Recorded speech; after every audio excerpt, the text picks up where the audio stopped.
Anime की शुरुआत में हमें एक लड़के रेन के बारे में बताया जाता है जो कि हीरोज की पार्टी में एक मेंबर था। पर सभी लोग उसे यूजलेस और निकम्मा इंसान समझते थे। रेन के माता पिता उसके बचपन में ही गुजर गए थे, तभी से वो अकेले ही रहने लगा था। फिर वो एक हीरोज की पार्टी में शामिल हो जाता है जहाँ पे वो बीस्ट टेमर का जॉब करता था। उसे इसके बहुत ही कम पैसे मिलते थे, ऊपर से उसकी कोई भी इज्जत नहीं करता था। अब एक दिन एरियोस रेन को बोलता है, मैं तुम्हें हीरोज की पार्टी से निकाल रहा हूँ और हमें तुम्हारी कोई भी ज़रूरत नहीं है। तुम एक यूजलेस इंसान हो जो कि सिर्फ छोटे मोटे एनिमल्स को ही कॉन्ट्रैक्ट कर सकते हो। एरियोस कहता है, तुम्हारी ये स्किल फाइट में कुछ भी काम की नहीं है और तुम सिर्फ हमारा लगेज ही कैरी कर सकते हो। ये सब सुनने के बाद रेन बहुत ही शॉक हो जाता है। तभी उसे लीन भी बोलती है, हम तुम्हें फाइट में प्रोटेक्ट करते करते थक चुके हैं, इसीलिए हम तुम्हें पार्टी से निकाल रहे हैं। इतना ही नहीं, वो लोग रेन को कहते हैं, तुम्हारे पास जो गियर है वो भी वापस कर दो क्योंकि वो हीरोज की पार्टी का है, तुम्हारा नहीं। टीम के सभी मेंबर्स उसका मजाक उड़ाने लगते हैं। उसके बाद रेन वहाँ से चले जाता है और सोचने लगता है, सब लोग मेरे साथ इतना रूड रहते थे, मुझे लगता था कि वो मुझे स्ट्रांग बनाना चाहते हैं, पर अब मुझे समझ आ गया है कि असल में वो लोग मेरी बिल्कुल भी रिस्पेक्ट नहीं करते हैं। वो इन सब चीज़ों को सोच रहा था, तभी कुछ छोटे बच्चे उसके पास आते हैं और उसे पूछते हैं, क्या तुम हमें अपने बीस्ट टेमर की स्किल दिखा सकते हो। ये सुनने के बाद रेन एक छोटे पंछी के साथ कॉन्ट्रैक्ट करता है और उसे उन बच्चों को हेलो बोलने को बोलता है और वो बर्ड भी उन बच्चों को ग्रीट करती है। ये देख के सभी बच्चे बहुत ही खुश हो जाते हैं और रेन को बोलते हैं, हम भी बड़े होके तुम्हारे जैसे ही बीस्ट टेमर बनने वाले हैं। रेन पूछता है, तुम्हें हीरो क्यों नहीं बनना है। तो वो एक लड़का उन्हें बोलता है, हीरोज बहुत ही घमंडी होते हैं पर तुम बहुत ही अच्छे हो, इसीलिए हमें तुम्हारे जैसा बनना है। हम बड़े होके एक एडवेंचरर बनेंगे और पूरी दुनिया घूमेंगे। ये बात सुनने के बाद रेन के मन में एक आइडिया आता है, क्यों ना मैं एक एडवेंचरर बन जाऊँ। जिसके लिए वो एक एडवेंचरर के गिल्ड में चला जाता है और एक रिसेप्शनिस्ट से मिलता है। रेन नेटालिया से पूछता है, क्या तुम मुझे एडवेंचरर के बारे में कुछ बता सकती हो, क्योंकि मुझे इसके बारे में ज़्यादा कुछ पता नहीं। ये सुनने के बाद नेडालिया उसे बताती है कि एडवेंचरर्स को हम एक मॉन्स्टर की तरह ही रैंक भी देते हैं, उन्हें बहुत सारे मैजिक और आर्मर्स भी मिलते हैं। रेन उसे ये इन्फॉर्मेशन के लिए शुक्रिया कहता है, जिसके बाद रिसेप्शनिस्ट उसे अपने क्लास के बारे में पूछती है। तो वो बोलता है, मैं एक बीस्ट टेमर हूँ। ये सुनने के बाद नेटालिया थोड़ी परेशान हो जाती है क्योंकि बीस्ट टेमर बहुत ही वीक होते हैं। अब सीन शिफ्ट होता है और अभी रेन गॉब्लिन्स को हंट कर रहा था और वो एक एक करके बहुत सारे को मार भी देता है, जिससे वो अपने आप को गिल को प्रूव भी कर सकता है। जब वो गॉब्लिन के मैजिकल स्टोन्स को कलेक्ट कर लेता है, तभी वो एक लड़की की चिल्लाने की आवाज़ सुनता है। तो वो भागते हुए जंगल के अंदर चला जाता है। वहाँ वो एक खतरनाक मॉन्स्टर किलर टाइगर को देखता है जो कि उस लड़की को मारने वाला था। तो वो भागते हुए जाता है और उस पर हमला कर देता है, पर उसका हथियार टूट जाता है, पर मॉन्स्टर को कुछ भी नहीं होता। अब वो मॉन्स्टर रेन के पास आने लगता है। जैसे ही वो मॉन्स्टर रेन को मारने वाला था, तभी वो लड़की हवा में जंप करती है और अपने पैर से उस मॉन्स्टर के ऊपर एक खतरनाक अटैक कर देती है। एलन ये देख के हैरान हो जाता है क्योंकि उसने एक ही अटैक में उस मॉन्स्टर को खत्म कर दिया जो कि डी रैंक का था। रेन बताता है कि कुछ ऐसे रेयर स्पीशीज भी होते हैं जो कि बहुत ही पावरफुल होते हैं, उन्हीं में से एक है कैट स्पिरिट जो कि बहुत ही रेयर होते हैं। एलन को यह सच भी नहीं लग रहा था कि तभी वो मॉन्स्टर गायब हो जाता है और वो लड़की उसके ऊपर से गिरने ही वाली थी। तभी रेन उसके पास जाता है और उसे पकड़ लेता है। उसे लगा था कि वो अभी मरने ही वाली है, पर वो उसके कान में बोलती है, मुझे बहुत ही भूख लगी है, मुझे खाना चाहिए। रेन थोड़ा शॉक हो जाता है, पर बाद में वो उसे खाने के लिए कुछ दे देता है। कैट स्पिरिट जो होती है वो फिलहाल बहुत ही कम है, पर वो बहुत ही पावरफुल होती है।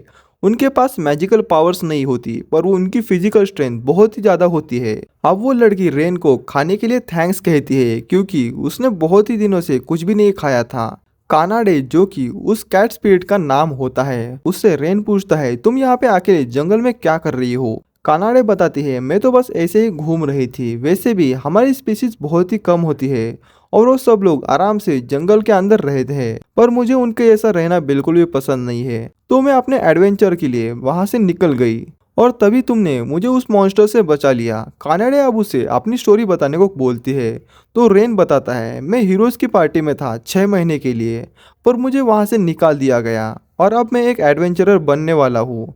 और वो ऐसे ही बात कर रहे थे तो अचानक से कानाडे कहती है, वो हीरोज बहुत ही बुरे हैं क्योंकि उसने तुम्हें पार्टी से निकाल दिया है, पर तुम बहुत ही अच्छे हो। वो रेन के लिए बहुत ही चिंता कर रही थी, तो रेन बोलता है तुम टेंशन मत लो, मैं ठीक हूँ। और उसके सर पे अपना हाथ रखता है और उसे पेट करने लगता है, जिससे वो बहुत ही खुश हो जाती है। तभी वो बोलती है तुम बिल्कुल भी यूजलेस नहीं हो, तुम तो उल्टा बहुत ही स्ट्रांग हो। रेन कहता है पर मैं तो एक कमजोर बीस्ट टेमर हूँ। तो कानाडे उसे कहती है मैंने जब तुम्हें पहली बार देखा था तब मेरी बॉडी के अंदर एक अलग सा ही करंट फ्लो होने लगा था और मैं बहुत ही पावरफुल बन गई थी। इसीलिए मुझे लगता है कि तुमने मुझे टेम कर लेना चाहिए, जो कि दुनिया में ऐसे बहुत ही कम लोग होते हैं जो कि कैट स्पिरिट को टेम कर सकते हैं और तुम उन्हीं में से एक हो, इसीलिए तुम बहुत ही स्ट्रांग हो। रेन को ये सच नहीं लग रहा था कि वो एक कैट स्पिरिट को भी टेम कर सकता है और सोचता है अगर मैं एक इतनी पावरफुल स्पीशीज को टेम कर सकता हूँ तो मैं भी बहुत ही पावरफुल बन जाऊंगा। आखिर में रेन उसे टेम करने के लिए रेडी हो जाता है। वो अपनी उंगली को मुंह से काटता है और कुछ खून की बूंदें यूज़ करके एक छोटा सा सर्कल अपने हाथ पे बना देता है और बाद में अपनी पावर यूज़ करता है।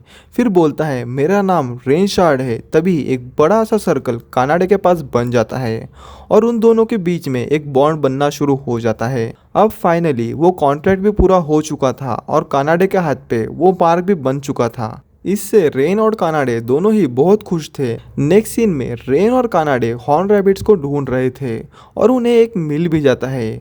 वो उसे अपने पास बुलाते हैं और उसके साथ एक टेम्पररी कॉन्ट्रैक्ट कर लेते हैं। फिर वो रैबिट अपने साथ बहुत ही सारे रैबिट्स को ले आता है, जिन सब के साथ रेन टेम्पररी कॉन्ट्रैक्ट बना लेता है और उन्हें ऑर्डर देता है कि उन्हें मेडिकल हर्ब्स ढूंढ के लाने हैं, पर गलती से उन्हें खा मत लेना।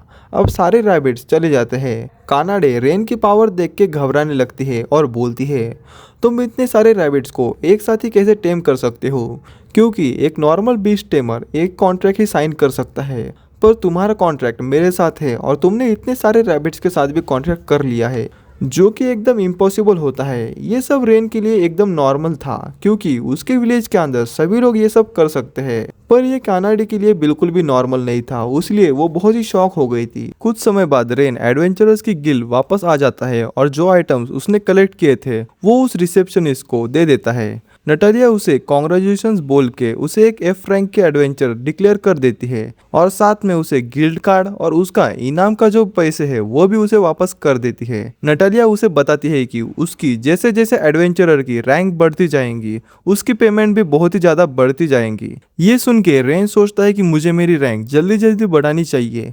कानाडे उसके लॉबी में वेट ही कर रही थी और जब रेन उसके पास आता है वो उसे गुड न्यूज देता है कि वो ऑफिशियली एक एडवेंचरर बन चुका है। ये सुन के कानाडे बहुत ही खुश हो जाती है और उसे कॉन्ग्रेचुलेशंस बोलती है। तभी वहाँ पे एक आदमी आता है जो कि एक अलग ही एटीट्यूड में बात कर रहा था। वो कानाडे को देख के हैरान हो जाता है और कहता है एक अल्टीमेट स्पीशीज हमारे टाउन में ऐसे कैसे घूम रही है। फिर वो कानाडे की इंसल्ट भी करने लगता है और उसे कहता है कि इस कमजोर लड़के को छोड़ो और मेरे साथ चलो, पर कानाडे उसकी बात नहीं सुनती और रेन को पकड़ के बोलती है मैं हमेशा इसका साथ दूंगी। ये देख के वो आदमी उन पे हंसने लगता है। फिर कानाडे बताती है कि रेन ने मुझे अपनी बीस्ट टेमिंग एबिलिटी से टेम कर लिया है।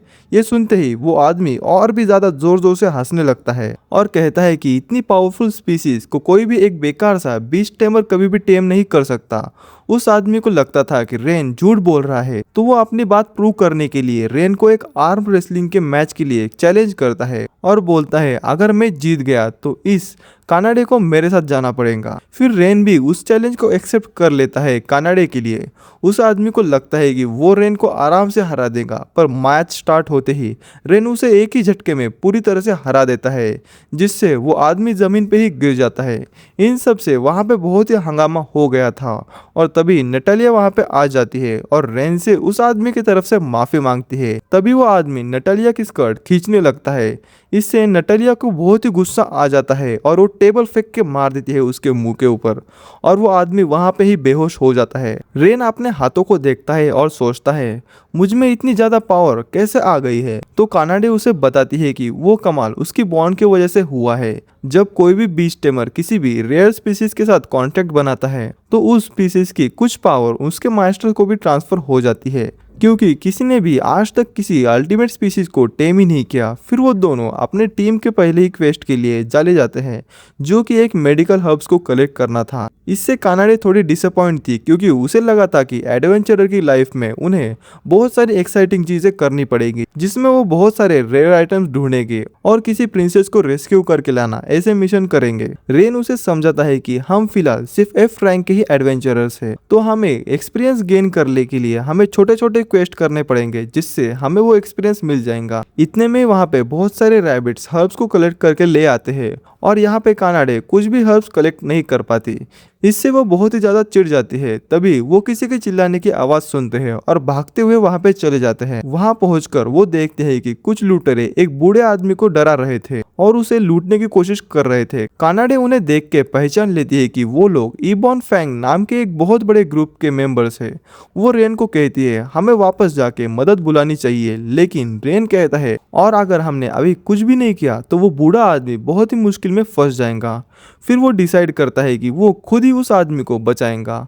उसकी हिम्मत देख के कानाडे पे बहुत ही खुश हो जाती है और कहती है मैं भी तुम्हारे साथ दूंगी। और वो साथ में मिलके एक प्लान बनाते हैं, जिसमें रेन गुंडों का ध्यान अपने तरफ खींच लेगा और तभी कानाडे उस बूढ़े आदमी को वहां से प्रोटेक्ट करके ला लेंगी। कानाडा थोड़ी परेशान होती है, क्योंकि उसे लगता है कि उसकी पावर रेन के लिए कुछ ज्यादा ही हो जाएंगी। पर जब वो देखता है कि रेन उसकी पावर को बिना किसी प्रॉब्लम के यूज कर पा रहा है, वो काफी इंप्रेस हो जाती है। फिर रेन एक एक करके सभी चोरों को हरा देता है और आखिर में उनके लीडर को भी हरा देता है। कानाडे उसे देख के शर्माने लगती है और वो समझ जाती है कि वो उसके नए मास्टर को पसंद करने लगी है। और जिस बूढ़े आदमी को उन्होंने बचाया था वो थैंक यू बोलता है उन्हें और बताता है कि जो गार्ड्स उनके साथ थे वो सब उसे छोड़ के भाग गए हैं। फिर वो उन्हें वार्न करता है कि ईबॉन फैंग बहुत ही बड़ी ग्रुप है, जिसमें 100 से भी ज्यादा मेंबर्स है।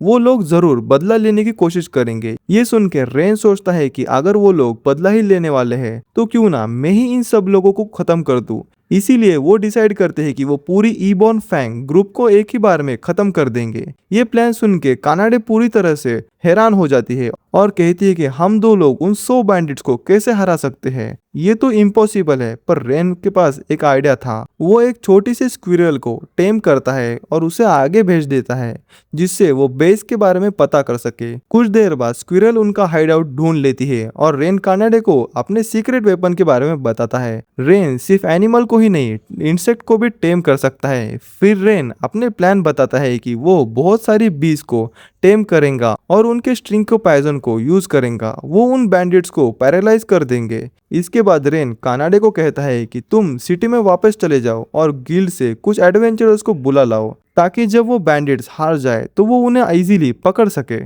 दूसरी तरफ उस बूढ़े आदमी के गार्ड्स, जो कि हीरो पार्टी के मेंबर होते हैं, उनका नाम लीना और मीना था, वो अपने नए बीच टेमर टीममेट पे गुस्सा कर रहे थे। वो उसे ब्लेम कर रहे थे कि उसकी वजह से उन पे अटैक हुआ है। लीन गुस्से में कहती है कि तुम बिल्कुल ही यूजलेस हो, तुम्हें और भी ज्यादा एनिमल्स को टेम करना चाहिए था ताकि तुम पहले से डेंजर को डिटेक्ट कर सको। लेकिन वो बीस्ट टेमर बोलता है एक टाइम पे 2 एनिमल्स को टेम करना बहुत ही मुश्किल होता है, जिससे माइंड पे बहुत ही ज्यादा प्रेशर आता है। इधर बैंडिट्स के हाइडआउट पे रेन ऑलरेडी 100 बीस को बुला लेता है और वो अपना मैजिक यूज करके उनके स्टिंगर पॉइजन्स को और भी ज्यादा पावरफुल बना देता है और फिर उन सब बीस को उन बैंडिट्स के ऊपर अटैक करने को बोल देता है। कुछ ही समय के अंदर पूरा का पूरा बैंडिट्स ग्रुप बीस के अटैक से पैरालाइज होकर जमीन पे गिर जाता है। तभी कानाडे भी गिल्ड के कुछ एडवेंचरर्स के साथ वहां पे पहुंच जाती है। जब वो सब देखते हैं कि पूरी ईबॉन फैंग ग्रुप ऑलरेडी यहाँ पे हार चुका है, सभी लोग हैरान हो जाते हैं। रेन ने अकेले ही इतने बड़े ग्रुप को हरा दिया है। फिर गिल्ड के एडवेंचरर्स बैंडिट्स को कैप्चर करने लगते हैं। तभी वहां पे जमीन जोर जोर से हिलने लगती है और अंधेरे के अंदर से 3 बड़े बड़े मॉन्स्टर्स बाहर आते हैं, जिनका नाम होता है किंग लिजर्ड्स। और हमें पता चलता है कि वो बैंडिट्स उन मॉन्स्टर को एक हथियार की तरह यूज करते हैं।